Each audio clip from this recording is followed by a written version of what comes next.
Hello my lovely viewers, welcome back to my channel. আশা করি আপনারা সকলেই ভালো আছেন। যা পরিমাণে গরম পড়েছে, এই গরমে কোনটা ছেড়ে যে কোনটা খাবেন না সেটাই বুঝতে পারবেন না। তার জন্য আজকে খুব ইজি একটা রেসিপি আপনাদের সাথে শেয়ার করতে চলেছি। সেটা হলো লাউ মসুর।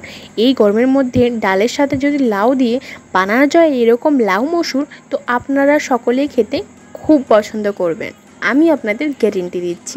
তো এই লাউ মসুরটা আমরা বানাবো কিভাবে? সবার প্রথমে নিয়ে নিচ্ছি মসুরির ডাল। আপনাদের প্রয়োজন মতো আপনারা এখানে মসুরির ডাল নেবেন। আমি হাফ বাটি মসুরির ডাল নিয়েছি। আর এই যে একটা লাউ দেখতে পাচ্ছেন, খুব ছোট্ট আর খুব কচি। আপনারা চাইলে খুব কচি লাউ কিন্তু এখানে আপনারা ব্যবহার করবেন, তাহলে কি হয়, লাউ মসুরির স্বাদটা কিন্তু অনেকটা সুন্দর হয়। আমার কিন্তু একটা পুরো লাউ লাগবে না, এখানে আমি হাফ লাউ ব্যবহার করব। আপনাদের যদি পুরো লাগে তাহলে ডালের পরিমাণটা কিন্তু বাড়াতে হবে। হাফ ডাল কিন্তু একটু বেশি পরিমাণে দিলে লাউয়ের মসুরটা অনেক সুন্দর হয়। আর লাউটা কিন্তু আপনাদের খুব ছোট ছোট আর পাতলা পাতলা করে কাটতে হবে, তাহলে কিন্তু অনেকটা সুন্দর হবে। এই যে লাউটা দিয়ে দিলাম, এরপর এর মধ্যে দিয়ে দেব মসুরির ডালটা। মসুরির ডালটা কিন্তু আপনারা অবশ্যই খুব ভালো করে ধুয়ে নেবেন, কারণ কি, যেহেতু বাইরের প্রোডাক্ট প্রচুর পরিমাণে কেমিক্যাল দেওয়া থাকে, তার জন্য আপনারা কিন্তু ভালো করে ডালটাকে ধুয়ে নেবেন। ব্যাস, লাউ আর ডাল এটাকে কিন্তু একটুখানি লবণ দিয়ে আপনারা সেদ্ধ করে নেবেন। একটু নাড়াচাড়া করে নিলাম, লাউ আর ডালটাকে ভালো করে মিক্সড করে নিলাম। এরপর এর মধ্যে দিয়ে দিলাম পরিমাণ মতো জল। আপনারা জলটা কিন্তু খুব অল্প পরিমাণে ব্যবহার করবেন, বেশি পরিমাণে জল দেবেন না, কারণ লাউ থেকে কিন্তু এক্সট্রা জল বের হয়। যেহেতু লাউটা ধুয়ে নেওয়া হয়, সেই জন্য লাউ থেকে কিন্তু জল বার হয়। সেই জন্য খুব অল্প পরিমাণে জল দিয়েই কিন্তু আপনারা লাউ মসুরটাকে সেদ্ধ করতে দেবেন। আর পরিমাণ মতো একটুখানি লবণ দেবেন। হলুদ দেওয়ার প্রয়োজন নেই, হলুদ পরে দেবেন বা এখনই দিয়ে দিতে পারেন, আমি কিন্তু হলুদ পরে দেব। তারপর এখানে পরিমাণ মতো সিটি দিয়ে দিলাম। যাদের সেদ্ধ হতে ডাল বেশি সময় লাগে তারা একটু বেশি সিটি দেবেন, আর যাদের খুব তাড়াতাড়ি ডাল সেদ্ধ হয়ে যায় তাদের 1 থেকে 2টো সিটি দিলেই কিন্তু যথেষ্ট পরিমাণ। তো চলুন, ডাল আমার সেদ্ধ হয়ে গেছে। এরপর ডালটাকে ভালো করে মশলা দিয়ে তৈরি কিভাবে করছি সেটাই আমি আপনাদের সাথে শেয়ার করতে চলেছি। সবার প্রথমে একটা কড়াই নিয়ে নিয়েছি। কড়াইয়ে সবার প্রথমে দিয়ে দিচ্ছি সর্ষের তেল। সর্ষের তেলটাকে ভালো করে একটুখানি গরম করে নিলাম। এরপর এর মধ্যে দিয়ে দিলাম শুকনো লঙ্কা। 2টো শুকনো লঙ্কাকে মাঝ বরাবর কেটে কিন্তু এর মধ্যে আমি দিয়ে দিয়েছি। আমি এখানে 2টো শুকনো লঙ্কাই ব্যবহার করছি, আপনারা চাইলে কাঁচা লঙ্কা ব্যবহার করতে পারবেন, কিন্তু আজকে আমি রান্নাটা শুকনো লঙ্কা দিয়েই করছি। এই লঙ্কাটা কিন্তু কাঁচা লঙ্কাটাকেই আমি শুকনো করে রেখেছি বাড়িতে। তারপর এর মধ্যে দিয়ে দিলাম জিরা। জিরাটাকে দিয়ে কিন্তু খুব ভালো করে একটুখানি ভেজে নেব।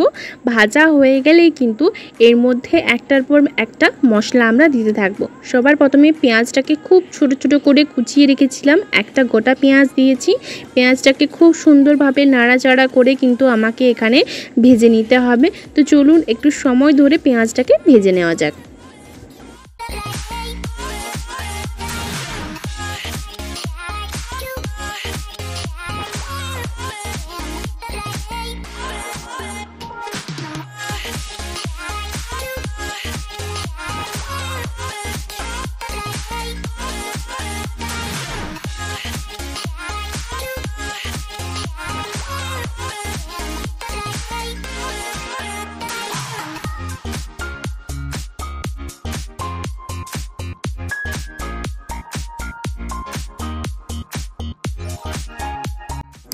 পেঁয়াজটাকে ভাজার জন্য আমি একটুখানি লবণ ব্যবহার করেছি। তারপর এর মধ্যে দিয়ে দিলাম হলুদ। আমি কিন্তু প্রথম থেকে একবারের জন্য হলুদ ব্যবহার করিনি, সেজন্য এখানে 2 চামচ হলুদ আর 1 চামচ দিয়েছি জিরে পাউডারের গুঁড়ো। এগুলো সব কিছু দিয়ে ভালো করে মিক্সড করে নিলাম। চলুন, ভালো করে একটু লাল লাল করে ভেজে নিই।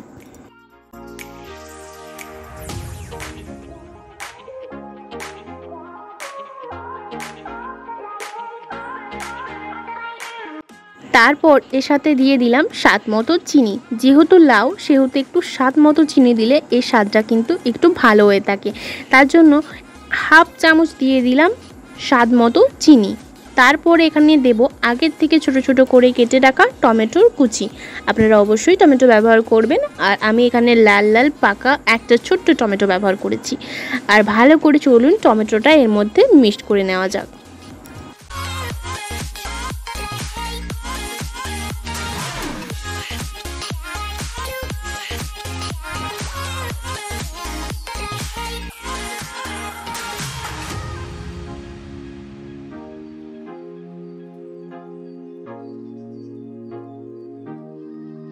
এই যে মশলাটা এতক্ষণ ধরে ভাজলাম, এর সাথে কিন্তু আমরা ব্যবহার করছি এখানে কি বলুন তো, লাউ আর মসুর, যেটা এই রান্নার মেন ইম্পর্টেন্ট জিনিস লাউ মসুর।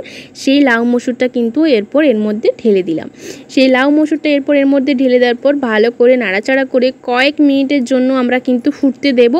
আর আপনারা কিন্তু এই সময় একটু লবণ, চিনি এই স্বাদগুলো একটু মেপে নেবেন, তাহলে কি হয় রান্নাটা অনেকটা ভালো হয়। আর যেহেতু লবণ আমরা দুবার ব্যবহার করেছি, একবার যখন আমরা পেঁয়াজটা ভাজলাম তখন একবার দিয়েছি, আর একবার সেদ্ধর সময় দিয়েছি, সেই জন্যই কিন্তু আপনারা একটু লবণের স্বাদটা এই সময় পরিমাপ করে নেবেন, তাহলেই কিন্তু আপনাদের এই গরমেই চটজলদি একটা দুর্দান্ত রেসিপি অসম্ভব সুন্দর লাগবে। আর এই লাউ মসুরটা আজকে আমি বাড়িতে বানিয়েছিলাম, আমার শ্বশুর শাশুড়ি মাকে খাইয়েছিলাম। ওনারা বললেন যে খুব সুন্দর হয়েছে, পরের দিনেও নাকি ওনারা লাউ নিয়ে আসবেন শুধুমাত্র লাউ মসুর খাওয়ার জন্য। তা আপনারা বুঝতে পারছেন যে কতটা সুন্দর হয়েছে আজকের এই লাউ মসুরের রেসিপিটা।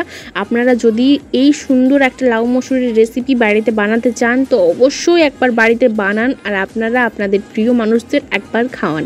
হ্যাঁ, বাই দ্য ওয়ে, আমি মধুমিতা, আপনারা এতক্ষণ দেখছেন মধুমিতার রান্নাঘরের অল ভিডিও। তো আশা করি আপনাদের আজকের এই লাউ মসুরের ভিডিওটা ভালো লেগে গেছে। যদি ভালো লেগে থাকে তাহলে like, comment, share and subscribe অবশ্যই করে নেবেন। আর পরবর্তীতে আপনারা ভালো ভালো ভিডিও পাওয়ার জন্যই কিন্তু নোটিফিকেশান অন করে রাখবেন। তো চলুন আজকের মতো বিদায়, আশা করি পরবর্তী ভিডিওর জন্য আপনারা অপেক্ষা করবেন। তো বিদায় বন্ধুরা, তো পুরো ভিডিওটা দেখে নিন।